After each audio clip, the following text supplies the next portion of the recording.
कि सभी को तो मरना है। जो मोह माया को और संसार को पकड़ता उसको भी मरना है, जो संसार में रहता उसको भी मरना है। घोर जंगल में वहां पे बैठ करके हमने तपस्या किया। नीचे देख रहे हैं कितना खतरनाक जंगल है और महाराज जी किस भेष में हैं, तपस्या कर रहे हैं। जब बच्चों में बच्चा का माता पिता का साया उठ जाता है तो उसी प्रकार बच्चा विलखता है। पारिवारिक कलह को लेकर के साधु महात्मा बचपन में ही बन गए। एक विद्यार्थी भी घर द्वार छोड़ करके अध्ययन करता है, वो भी तपस्या है। साथियों नमस्कार, आप देख रहे हैं केएन न्यूज। मैं हूं ब्रिजेश गुप्ता।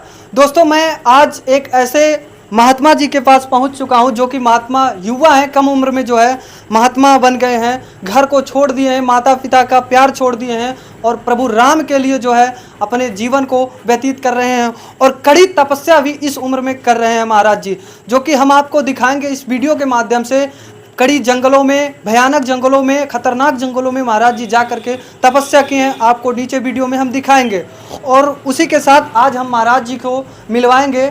महाराज जी का नाम, जो कि पता चला कि महाराज जी का नाम है विष्णुदास जी महाराज। तो महाराज जी आपका सबसे पहले आपका हमारे चैनल में बहुत बहुत स्वागत है। सभी को जय श्री राम, आपको बहुत बहुत धन्यवाद, साधुवाद जी। तो महाराज जी हमने आपका वीडियो देखा, इस समय सोशल मीडिया पे आप कड़ी तपस्या कर रहे हैं, जो कि नंगा का अवतार मतलब नंगा वेश में तपस्या कर रहे हैं जंगलों में। तो महाराज जी आपका उम्र तो अभी बाल अवस्था है, अभी माना जाता है कि खेलने का उम्र है, टहलने का उम्र है, घूमने का उम्र है, जो कि इस उम्र में आपने साधु महात्मा का वेश धारण कर दिया, सन्यासी हो गए। तो महाराज जी आपके मन में कब ख्याल आया कि हमें जो है प्रभु राम के लिए, भगवान के लिए भजन करना चाहिए, सन्यासी बनना चाहिए? जब ध्रुव जी की कथा हमने सुना अपने गांव में, तो ध्रुव जी की कथा सुनने के बाद ये हमारे मन में बुद्धि में आया कि सभी को तो मरना है। जो मोह माया को और संसार को पकड़ता उसको भी मरना है, जो संसार में रहता उसको भी मरना है। और जब मरना ही है तो ध्रुव प्रहलाद के जैसे क्यों ना मरे, जो शरीर ना हो तब भी नाम अमर हो जाए। तब से जब से ध्रुव की कथा मैंने सुना, तब से घर को त्याग करके और गुरु से संबंधित हो करके उसके बाद जंगलों में जा करके मैंने तपस्या किया। मानस में तुलसीदास जी कहते हैं, तप बल शंभु करहि संहारा, तपते अगमना कछु संसारा। मानस में उल्लेख है कि तपस्या करने वाला जीवन में विकार नहीं होगा, तपस्या करने वाले पृथ्वी भी कांपने लगती है, इंद्र का सिंहासन भी हिल जाता है। इसीलिए जीवन का अगर सत्य मोल देखा जाए तो तपस्या है। तपस्या एक विद्यार्थी भी घर द्वार छोड़ करके अध्ययन करता है, वो भी तपस्या है। एक घर द्वार छोड़ करके परमात्मा की परम तत्व की प्राप्ति करना, ये भी तपस्या होता है। जैसे बुद्ध जी ने तत्व को, ज्ञान की प्राप्ति किए, जैसे विवेकानंद जी ने वो सत्य के मार्ग को जाना, ऐसे महापुरुषों की जब श्रेणी को जीवन चरित्र हम सुनते हैं, तभी वैराग, तभी ज्ञान, तभी भक्ति उत्पन्न होता है। आज हम भी बड़े भाग्यशाली हैं जो चित्रकूट में टाटी घाट जंगल में मैं गया और वहां पे जाने के बाद ऐसा अनोखा एक दृश्य देखने को मिला, प्रगति का वातावरण देखने को मिला, झरना से पानी देखने को मिला। घोर जंगल में वहां पे बैठ करके हमने तपस्या किया और हनुमान जी से यही प्रार्थना किया कि हे प्रभु, जब तक ये शरीर है तब तक आपके नाम का स्मरण करो और संसार में आपका भजन करो और संस्कृति सनातन धर्म का प्रचार करो। जी बिल्कुल। महाराज जी आपसे मेरा एक क्वेश्चन है कि आपने कितने उम्र के, बचपन में कितने साल के थे जब तपस्या करने को निकले अयोध्या को? 8 वर्ष की उम्र में हमारे माता पिताजी का देहांत हो गया था।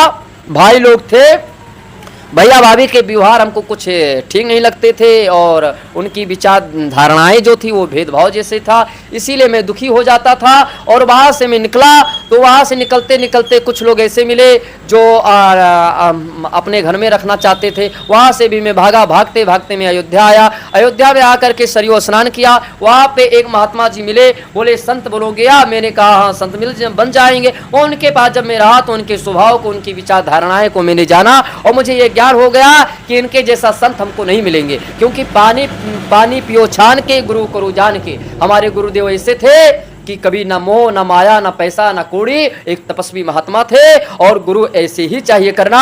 लिखा हुआ है कि जब तक मिले ना गुरु साचा तब तक करो 10 पांचा। गुरु जब तक सच्चा नहीं मिलता तब तक आप 10 5 क्या करोड़ों गुरु कर सकते हो, उसमें दोष नहीं है। गुरु का अर्थ होता है वो अंधकार रूप प्रकाश, जो प्रकाश के मार्ग पे ले जाए वो गुरु होता है। इसीलिए हमारे गुरु जी प्रकाश के मार्ग पे लाए, तभी हमको प्रेरणा दे रहे, तभी मैं तपस्या करता हूँ, नंगे पांव चलता हूँ और कभी सिला सिलाया वस्त्र धारण नहीं करता हूँ, ना कुर्ता धारण करता हूँ, ना कुछ धारण करता हूँ।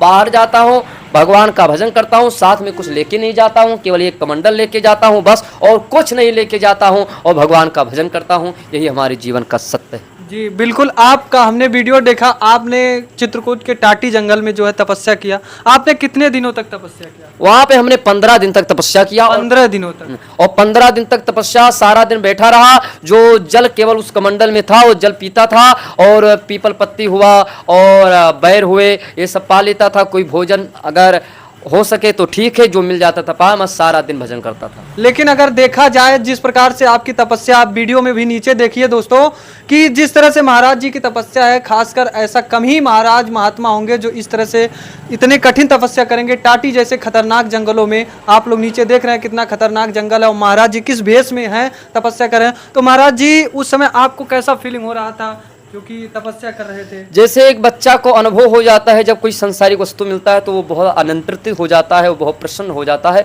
उसी प्रकार जब हम तपस्या किए तो हमको एक सत्य का अनुभव होने लगा कि संसार ना मेरा है, ना मैं संसार का था कभी। ये तो संसार में जब तक जीवित होते हैं तब तक संसार को अपनाते हैं हम, और मरने के बाद कुछ नहीं है। इसीलिए हम प्रभु का स्मरण करने करते एक अनुराग, एक प्रेम, ऐसा लगता था कि स्वर्ग की प्राप्ति हो रही है, स्वर्ग का अनुभव हो रहा है, एक चेतनामय शक्ति उत्पन्न हो रही है, एक अलग विलक्षण वातावरण हो रहा है, एक अविश्वसनीय, अकल्पनीय, अद्भुत दृश्य देखने को मिल रहा है। इसीलिए मैंने ऐसी। जी, तो अब अगली बार कहाँ तपस्या करने आप जाएंगे? अगली बार मैं जा रहा हूँ अमरनाथ। अमरनाथ, जो कि अमरनाथ जानते हैं खतरनाक जगह है। देखिए, अमरनाथ में जाऊंगा और अमरनाथ में तपस्या किया हुआ वीडियो भी जारी करूंगा सोशल मीडिया के माध्यम से, और आप तक अवश्य पहुंचाएंगे। जी बिल्कुल। और देख रहे हैं मोदी जी, जो कि मोदी जी साधना कर रहे हैं, उसका फोटो है उस समय का, और आपका ये कमंडल है। तो आप लगता है मोदी जी के बहुत बड़े भक्त हैं? नहीं, मोदी जी के हम भक्त नहीं, भक्त तो हम भगवान के, हम मोदी जी सेवक हैं, इसीलिए सेवक का फोटो रखना चाहिए। अच्छा बिल्कुल। तो हम सहयोगी से कहेंगे कि मोदी जी का फोटो दिखा दें, किस तरह से महाराज जी अपने रैकर में, अलमारी में जो है सजा कर रखे हैं, जो कि भारत के यशस्वी प्रधानमंत्री हैं मोदी जी। और इनका कमंडल जी, विष्णुदास जी महाराज का कमंडल भी आप दिखा दीजिए। किस तरह से साधु महात्मा जो है ना कोई फ्रिज का इस्तेमाल करते हैं कि नहीं? महाराज जी, आप फ्रिज का इस्तेमाल करते हैं कि कमंडल का ही पानी पीते हैं? कमंडल है हमारे पास, फ्रिज वो सब कहाँ है, ऐसी दुई कुटिया है, भगवान भजन करते हैं। तो महाराज जी, आप तो बचपन से ही साधु संत हो गए और इतनी कड़ी तपस्या कर रहे हैं, और बता रहे हैं, दुख की बात है कि उतने कम उम्र में माता पिता जी का प्यार साया उठ जाना एक बच्चे के लिए सबसे दुख की बात होती है।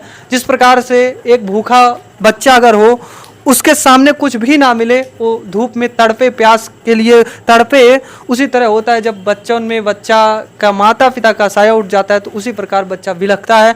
क्योंकि अगर भाई है तो भाई, जाहिर सी बात है, किसी का हित नहीं होते हैं तो कुछ भाई होते हैं, लेकिन सभी नहीं होते हैं। तो उसी दुख को लेकर महाराज जी जो है पारिवारिक कलह को लेकर के साधु महात्मा बचपन में ही बन गए। तो महाराज जी, आपका हमारे चैनल में जुड़ने के लिए बहुत बहुत धन्यवाद। बहुत बहुत आपको भी धन्यवाद, और हमेशा धर्म को और समाज को में जो भी घटना हो प्रकाशित करते रहिए। जय श्री राम। धन्यवाद। मैं हूँ ब्रिजेश गुप्ता।